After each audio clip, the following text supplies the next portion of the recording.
Il partner d'eccezione di questa manifestazione è pesca sportiva dedicata alla cattura del tonno, che vedrà protagonisti 10 equipaggi domenica e sabato nel Golfo dell'Asinara. Il partner principe Matica è ormai un sodalizio che si protrae nel tempo. La passione da dove nasce, oltre che per la pesca?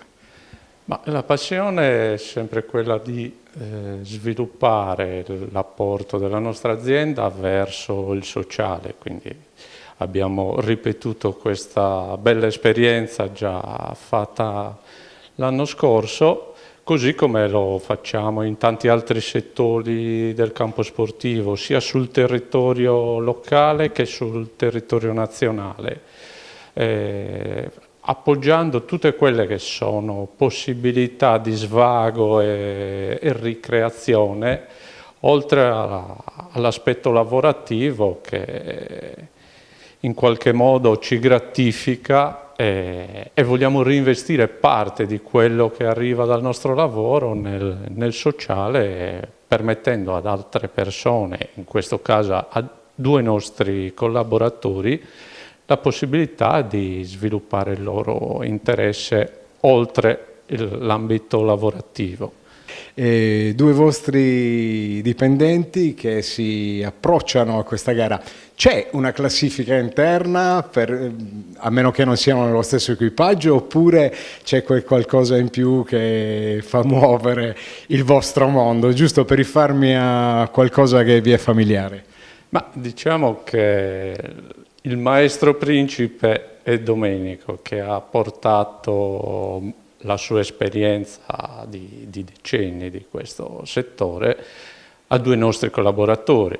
Uno è Pierluigi Carta e l'altro Alessandro Taras, e loro lo seguono con interesse e in qualche modo, tra virgolette, invidia, cercando di carpire tutti i segreti e tutto ciò che in realtà Domenico insegna con grande altruismo. Ecco, non nega mai di dare un aiuto e un consiglio, chiaramente tenendo sempre quei piccoli segreti che ogni pescatore mantiene per cercare di primeggiare o in qualche modo di soddisfare le sue caratteristiche. Ecco.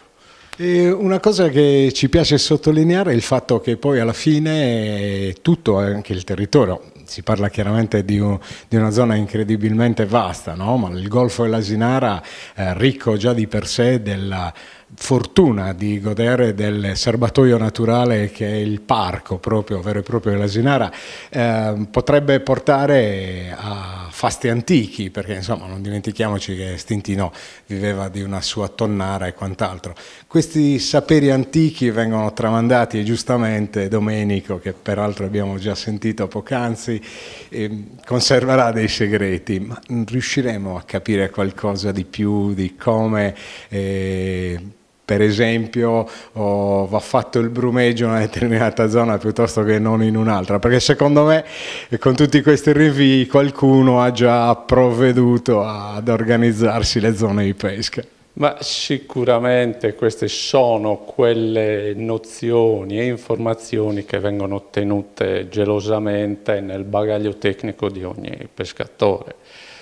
Per la mia piccola esperienza, provengo dall'ambiente del surfcasting, ognuno aveva le sue piccole scaramanzie, i suoi piccoli segreti e accorgimenti, e sono quelle che rimangono nel bagaglio tecnico di ognuno, che difficilmente vengono divulgate, ma questo non vuol dire che non si voglia in qualche modo aiutare e formare i proseliti di questa bella esperienza, ecco.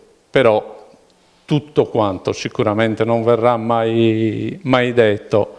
In ogni caso tutto ciò contribuisce a portare a conoscenza dei posti, dei luoghi. È il settore che in qualche modo, se non legato alla nostra attività, cerchiamo di favorire e di sviluppare settori che in qualche modo o in qualche altro modo possano tornare anche a nostro vantaggio e a poter avvicinare quello che è il mondo del turismo al nostro settore e trovare delle convergenze che possano essere utili a entrambe.